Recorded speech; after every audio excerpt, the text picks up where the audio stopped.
Mes frères et sœurs.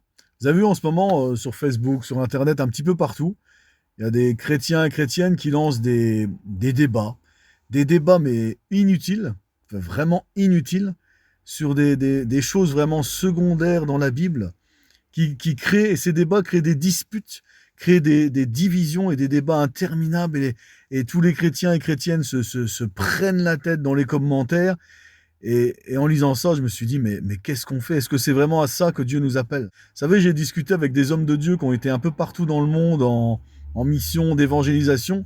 Ils se concentrent sur le fond et non sur la forme. Je répète, ils se concentrent maintenant sur le fond et non sur la forme, les amis. Alors pour donner un exemple sur le fond et la forme, le fond, c'est le discours en lui-même. La forme, c'est la manière dont je vais amener le discours.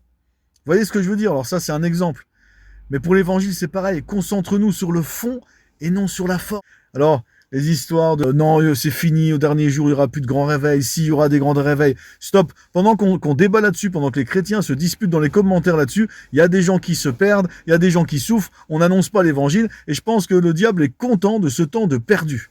Concentrons-nous, les amis, sur l'essentiel, à savoir Christ, mort pour nous sur la croix. Un seul chemin vers le Père, c'est Jésus-Christ. Il est ressuscité, il est lui-même une victime expiatoire pour nos péchés et pour ceux du monde entier. Jésus a dit, allez par le monde entier, faites de toutes les nations des disciples, baptisez-les au nom du Père, du Fils et du Saint-Esprit. Il n'a pas dit, faites des débats. Paul dit même à Timothée, évite les discussions vaines qui ne mènent qu'à des disputes et qui ne font pas avancer l'évangile. Dans ça, nous les chrétiens, on construit rien, on essaie de savoir que moi j'ai raison, toi t'as tort, moi j'ai raison, et on perd un temps fou. Ça crée vraiment, on voit, tous ces débats créent des disputes, créent des divisions. Pourtant, dans Actes des Apôtres, c'est écrit que tous ceux qui avaient cru étaient qu'un seul cœur et qu'une seule âme. Mais on doit faire de la peine à Dieu, parce qu'on est bien loin de tout ça, les amis. Nous sommes censés faire un seul cœur et une seule âme.